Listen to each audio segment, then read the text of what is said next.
7:49. A 2 semanas de que la Cámara de Diputados deba pronunciarse por la acusación constitucional en contra de 3 ministros de la Corte Suprema, el presidente Sebastián Piñera recibió ayer en audiencia al titular del máximo tribunal, Haroldo Brito, y al vicepresidente Sergio Muñoz. En la cita, los ministros de la Suprema manifestaron su preocupación por el nivel presentado por parlamentarios de la oposición contra los jueces Carlos Kienzmiller, Hugo Dolmetsch y Manuel Valderrama, tras el fallo que dejó en libertad condicional un grupo de exuniformados que cumplían condena por violaciones a los derechos humanos en Punta Peuco.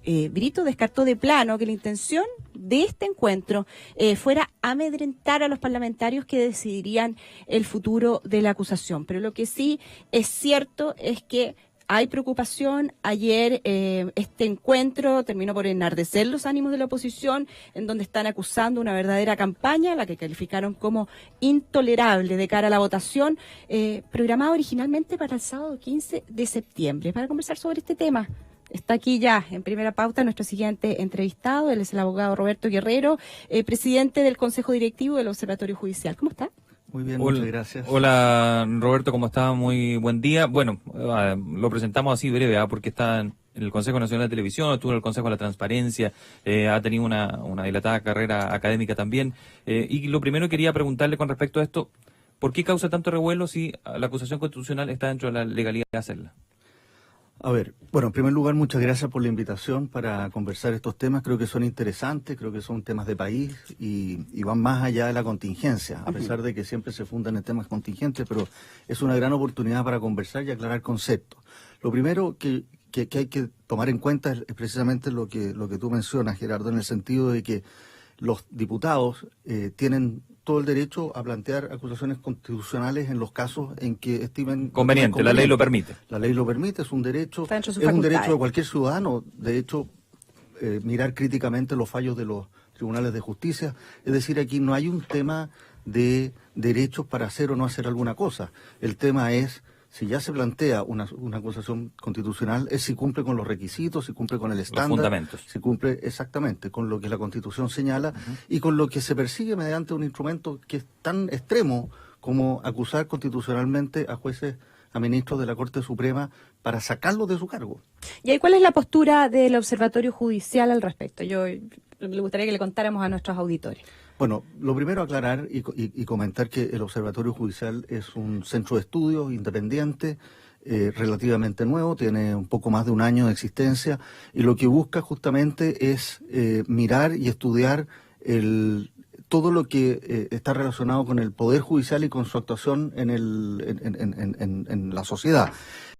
No podemos olvidar que el Poder Judicial es un poder del Estado, es uno de los 3 poderes clásicos del Estado y por lo tanto nosotros estimábamos que estaba un poco pobre en el escrutinio, en la mirada, en la reflexión respecto de cómo estaban haciendo su trabajo y hay un gran desconocimiento en general del público de cómo funciona el Poder Judicial, de cuáles son sus atribuciones, etcétera. Una institución más bien cerrada para la ciudadanía, por desconocimiento muchas veces. Hay menos conocimiento respecto de su labor y a nosotros nos importaba que era relevante levantar los temas del Poder Judicial para que también, así como el Poder Ejecutivo es el que más se conoce más que el trabajo parlamentario, obviamente el trabajo de los congresistas se conoce muy bien, pero el trabajo del Poder Judicial se conoce menos y creímos que era una manera también de acercar el Poder Judicial hacia la ciudadanía. ¿Y qué tanto les preocupó entonces cuando se conoce esta acusación constitucional que, como recién describía Paz, ha generado mucho revuelo político y lo va a seguir generando hasta que esto se resuelva? Por supuesto. El tema es el siguiente.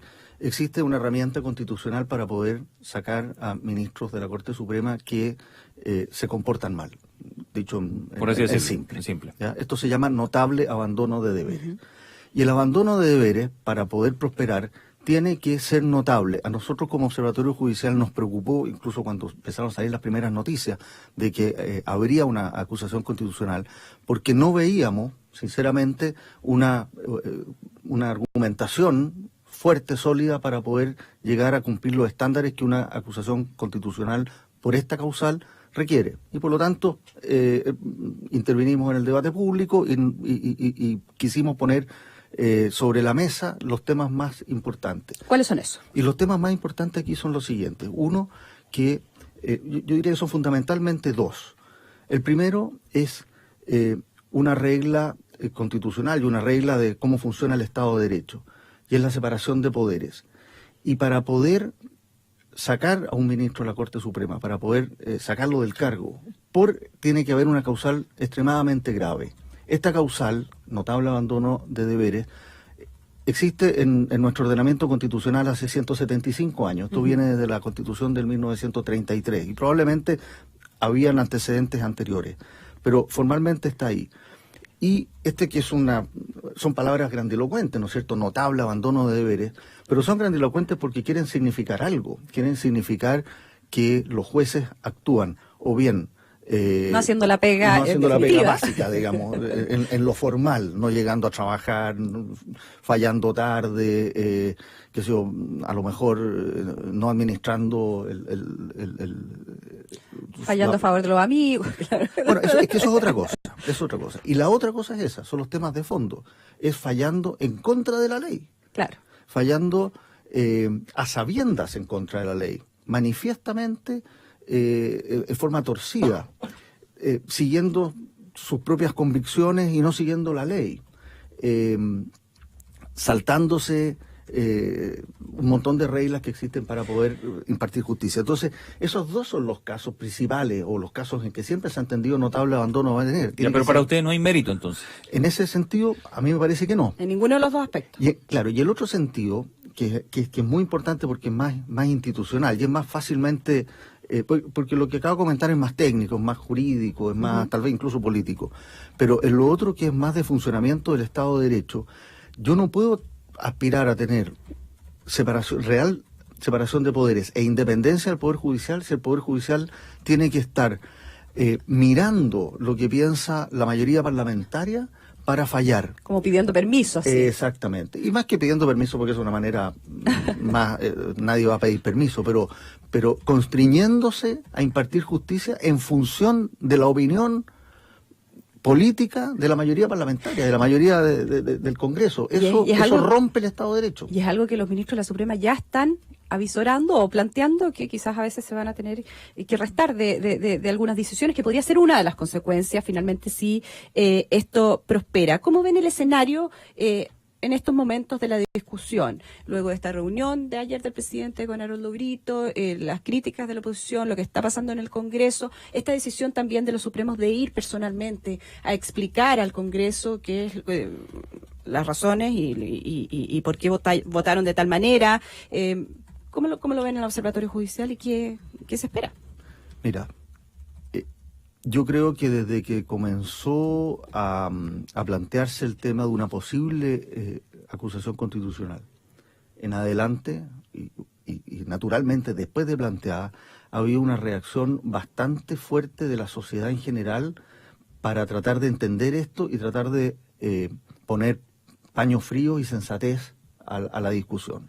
Lo vemos primero con muchas cartas al diario de exministros, y es transversal. De abogados de derechos humanos incluso. Exactamente.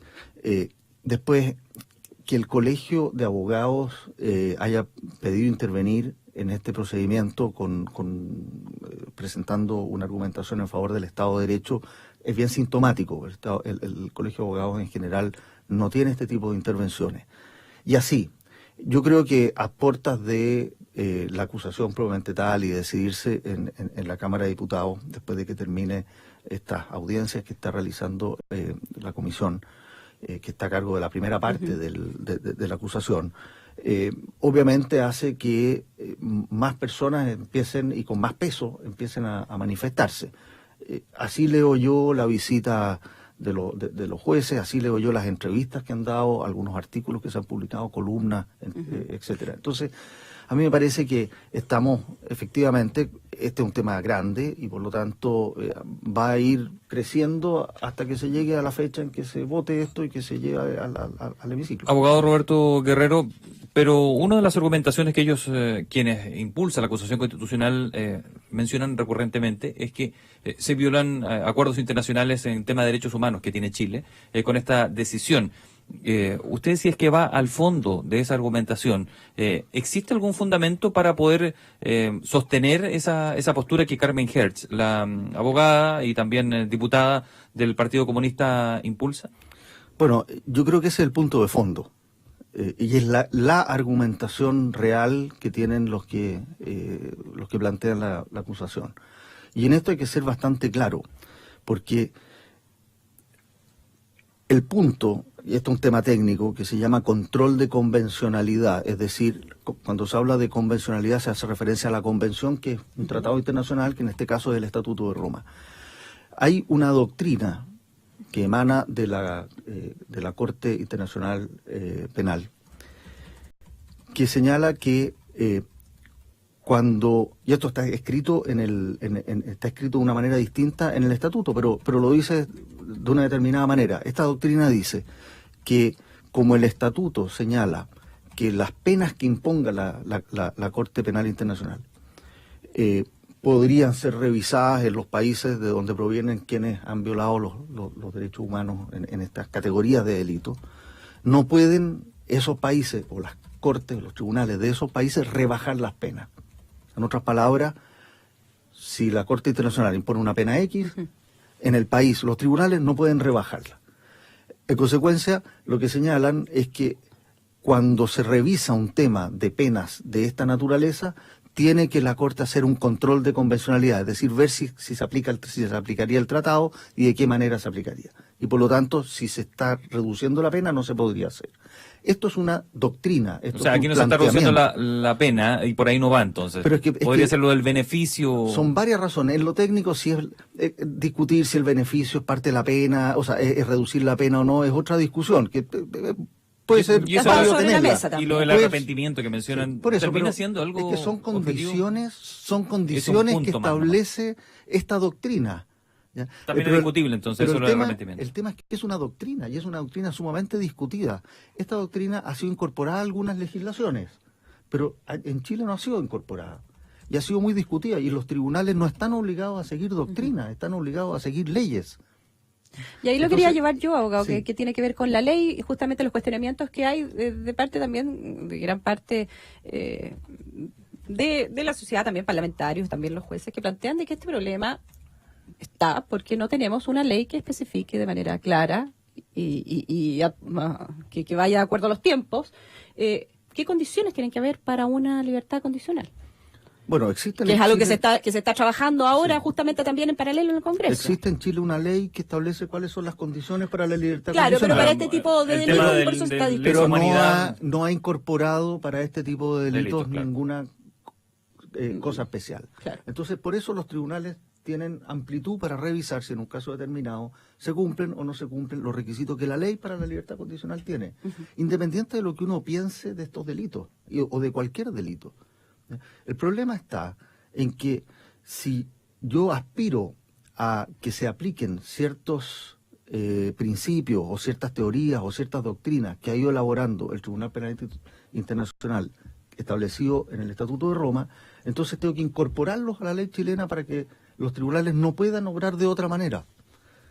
Si eso no está en la ley y los tribunales obran de otra manera, habiéndolo ponderado, porque en este caso además el fallo que concede, digamos, el recurso a amparo en esta parte y concede las libertades condicionales, sí se pronuncia respecto a la aplicación del Estatuto de Roma. No es que lo hayan obviado, reflexionan sobre él, argumentan y concluyen que no se aplica en este caso. Y eso es demostración de que sí hicieron la pega, que era lo que conversábamos al comienzo. Entonces, ¿cómo puede haber notable abandono de deberes claro, si es que hicieron la pega? Se pueden haber equivocado, pueden haber hecho una incorrecta interpretación. Puede no gustar el fallo. Ahí puede no gustarle el fallo. Y esto vale para cualquier fallo, ¿eh?